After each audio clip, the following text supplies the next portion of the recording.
Well, if you're a dad or if you're a young player and you don't really have a plan on the mound, there's something here that I like to teach, and I call it the four absolutes of pitching. And it's pretty straightforward, pretty simple. So let's get into it.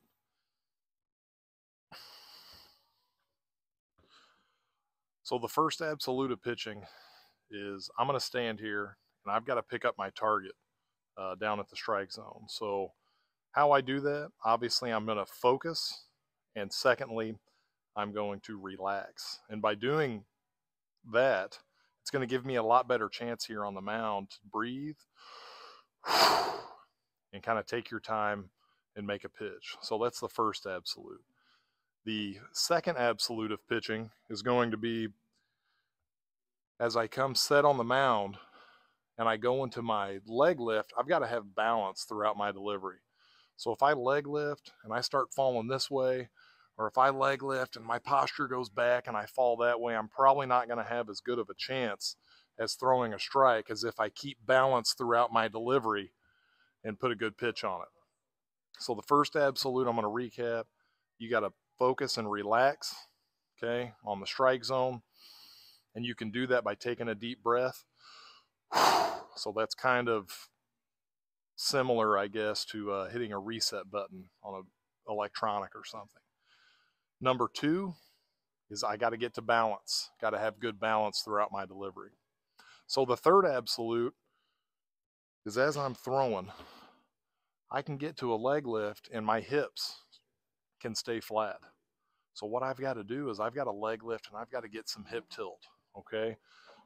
Depending on your athleticism, how good you are, how strong you are, how explosive you are, some guys can get away with doing this over the rubber, and some guys will actually start their drift to the plate and then they get that hip load. But getting the hip load is how we transfer the momentum from our legs up our body and out through our arm. So that's something that we have to do. We got to load the hips. So a leg lift with no hip load looks like this, and then a leg lift with the hip load looks like this, with that hip leading to the plate.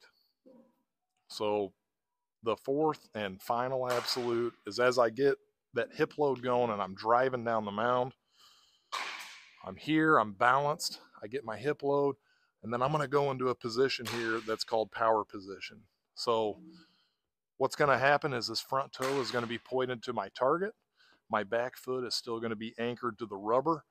This arm is going to be up and back, 90-degree angle, and this arm is going to be out with my thumb down. Very strong position, but what you're going to notice is my torso is going to be back. Just like you pull a slingshot back or a bow and arrow back before you fire it, you want your torso to be back because the projectile is the ball back here in the arm. So pretty easy there.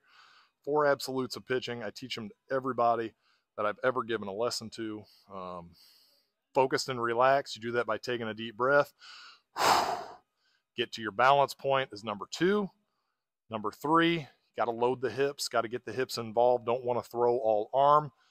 So you got to get your body involved with the hips. And then absolute number four is you get to a power position here. And then from here, you're in a good, strong position to cut that ball loose to the plate. Give you a lot more repetitive and comfortable delivery to practice.